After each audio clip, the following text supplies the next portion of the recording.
After months of planning, we were on our way to the Grand Canyon. The first day was all that our family had hoped for. During day two, the temperature topped 100 degrees, and the weatherman said there was no sign of a change in the near future. For 2 full days, our 7-year-old son, JP, had been saying, "Are we almost there yet?" I was driving at the end of that second long day when we entered Amarillo, Texas. The sign on a local motel flashed, "Luxury for less." Ooh, I wanted that. The line underneath it was equally impressive, clean and comfortable. I wanted that too. My husband went in, put our money on the counter, signed the registration form, and obtained our room key. When we stepped through the door, we were mildly disappointed, but it did have beds and there was a shower, the two pre-established requirements for home away from home on this trip. As we got the last suitcase out of the trunk and into the motel room, the top of the door fell off its hinge. Little Texas critters were making their way across the floor. The air conditioning had 2 levels, very low and off, but we were in cattle country, so an open window would have invited barnyard smells into the room. Turning back the covers on the beds, I discovered huge holes in the linens. If you are from Texas, please don't be offended. I have visited your state on several occasions and realize you have many outstanding hotels. In this case, we had chosen low-budget accommodations. I wanted to leave, but my husband said, "We've paid our money and we're staying."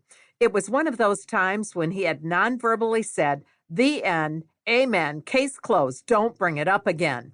By the next morning, the members of our happy, dynamic Christian family were barely speaking to one another.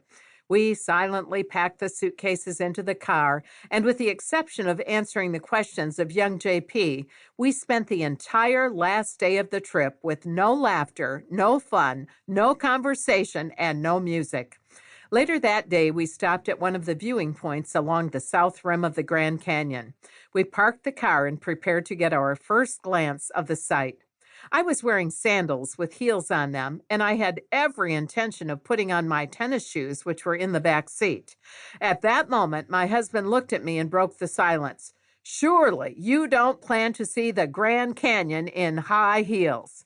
Something in his tone made me decide I did plan to see the Grand Canyon in high heels. We got out of the car and walked several feet toward the viewing point on very rocky terrain. I soon realized that I could not see the Grand Canyon in high heels. I swallowed my pride and meekly asked my husband to retrieve my tennis shoes from the car.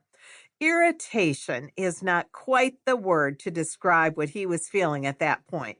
Exasperation might come closer.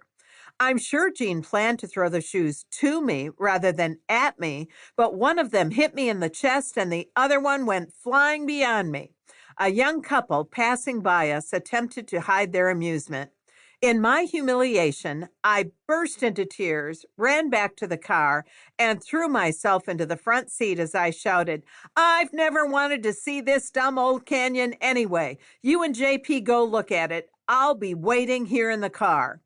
My poor husband, we had traveled for 3 days in 100-degree heat, and his wife was refusing to see the object of the entire trip. For several minutes, he and JP stood by the car waiting for me to quiet down and come to my senses. Soon I heard our son say, "Daddy, please tell Mommy you're sorry." Since I wasn't climbing out, they decided to climb in. We had not begun the day with the Lord. It's very hard to have family devotions when the family members aren't speaking to one another. They said they were sorry. I said I was sorry.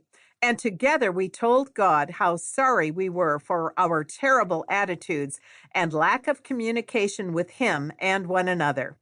As we finished, we exchanged hugs and shed a few more tears, this time for the right reason. I put on my tennis shoes, and hand in hand we started walking toward the canyon. When we arrived at the edge of that gorgeous panorama of color, space, depth, and beauty, we were momentarily speechless. The pictures in National Geographic had not done it justice. I had never seen anything so breathtaking in my life.